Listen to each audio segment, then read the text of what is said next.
Ghana Sumubi Jumedie, Legacy and Sustainability Grants, Most Significant Change Story. Ghana National Association of the Deaf, GNAD. My name is Bintu Al-Hassan. I am the Women's Wing President for the Northern Region.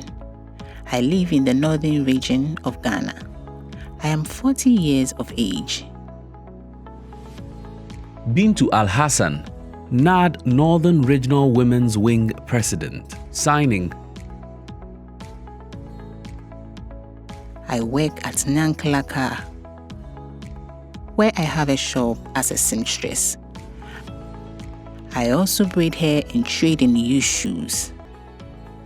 I think that concerning the Women's Wing President, it's important that we all work together.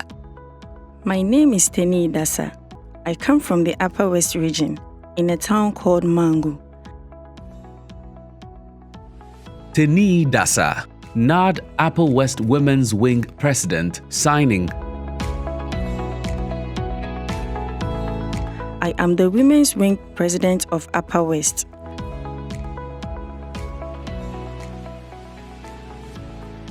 I sell shea butter for a living. The capacity of our women wasn't all that good, so we applied for the Legacy and Sustainability Grant, focused on building the capacity of the deaf women in 3 regions. So that is Upper West Region, Northern Region, and Greater Accra Region.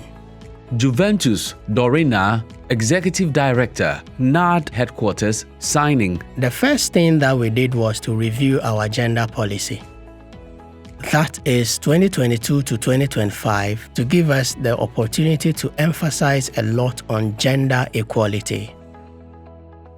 Secondly, we did training for the deaf women and also to their leaders in these 3 regions, Tamale, Wa, and Accra. The reason why we felt that this was important was that we want to build their capacity to help them make good decisions in the associations as leaders. Also too, we did some monitoring and evaluation, helping us select and identify some key challenges that they were facing so that we will be able to address them. And also, we have the national training team for the deaf women leaders, led by the Women's Wing in the association. We train them, some of them to do some of the activities, and this all happened under the Legacy and Sustainability Grant.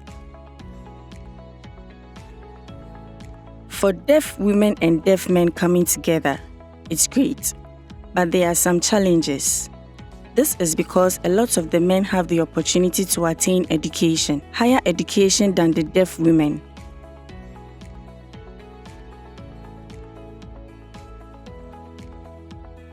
Sometimes you find out that the men do well in school than the women. But some of the women too are doing their best to be confident, so that we can be equal with the men. Sometimes we have some of these challenges even when it comes to the marketplaces. Sometimes you find out that some of the deaf women are able to do or produce better shea butter than the hearing women. But you will find out that the hearing women will rather be overshadowing the deaf women because most times they can't hear.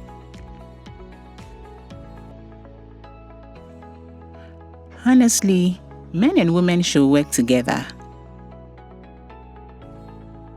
Women should not be left behind, and because of this, GNAD had to come in. Make some announcements where women will be selected to go for training, where their capacity will be built. It's really a good experience. These women, their stories are very powerful. I think during the monitoring, we got these 2 women, and their story made us really happy. It was inspiring. This tells us that if we give them more training, we will have more women coming up to take these leadership positions. For example, Bintu, as you just explained, at first, she was very shy. She wouldn't take any leadership position. You wouldn't even see her partaking in any activities. But now she's partaking in most of the activities, leading other people, which is very inspiring. This shows the power of capacity building that we've done. And the other woman in Upper West, that is Teneeh, also of the same issue in the past. Before the project, she was very shy. She thought that she was the only woman who, was in the region that would do most of the activities. But when she came down to Accra for the training, she realized that there are a lot of women out there doing good things. So that inspired her to also do more. So we realized that most of the men assumed that leadership position was meant for only men, not women. Richard Deku, Monitoring and Evaluation Officer, GNAD Headquarters, signing. All the men wanted to be the regional leaders. They didn't want to allow the women to be involved. Also too, we realized that some of the women, for one or two reasons, they didn't want to partake in project activities. And also too, their education too was a problem. The women felt that they had a low education and then that hindered them from partaking in leadership position. For the women's wing, we mostly talk about motivating our members, mobilizing them, telling them to pay their dues on time, and those dues sometimes are used for welfare to support our members when they are in challenges. So we make sure that we meet consistently to make sure that we build our organization, make our women strong, help them get jobs so that they will be able to contribute, and also to be able to get jobs on their own. I have been able to write some proposals for financial support for some of our programs. But some of the officers out there have not responded yet. We've not had any feedback from them yet. And also too, every time I hear that there are any programs coming there, I am trying to mobilize our members and then inform them about the opportunities that are out there. Some of our members really are struggling, Even having access to health is a problem. They fall in our category called indigent. Celine Sayeng, WA Municipal National Health Insurance Scheme Manager, speaking. So basically, they do the mobilization, but they have to pass it through the social welfare because per our system, we will only accept membership mobilization from the social welfare, indicating that yes, these people need to be captured under our category indigent. When we receive it, if it is renewal, we take the steps to renew the membership. If it is fresh registrations, they will have to come themselves so that we can take their biometrics and then we print the cards for them.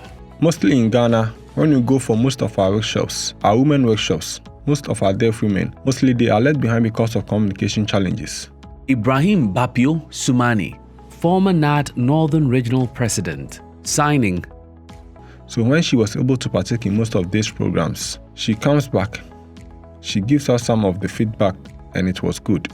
We've seen a lot of inspiring stories among our women who are at the national level making good decisions. I can say that as we speak, for the first time in the history of the organization, we've seen a balanced number of our board. At first, you only find that in the board of the organization, there's only one woman or two women. But this time, we have equal number of men and women being represented. And the last thing is that I think in 2022, when we reviewed our constitution at the AGM, the members became very inspired to push for an additional position and an additional slot in the constitution where it will be a permanent slot for women. In the past, we didn't know all these things, but after we attended the program at NAD, We were able to learn a lot, which has helped us improve. For the women's wing, we need all the districts to be equal.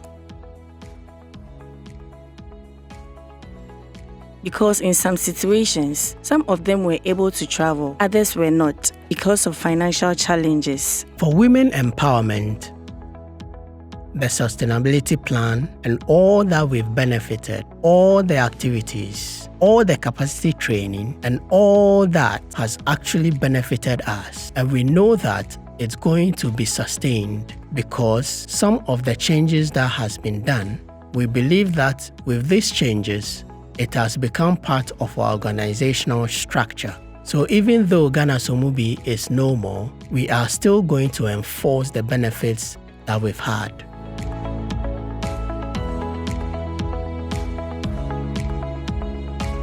Special thanks, Ghana National Association of the Deaf, Bintu Al-Hassan, Teneeh Dasa, Juventus Dorina, Celine Sayeng, Richard Deku, Ibrahim Bapio Sumani. Ghana Somubi Dwumadie, funded by UK aid from the British people. A 550 production for Ghana Somubi Dwumadie.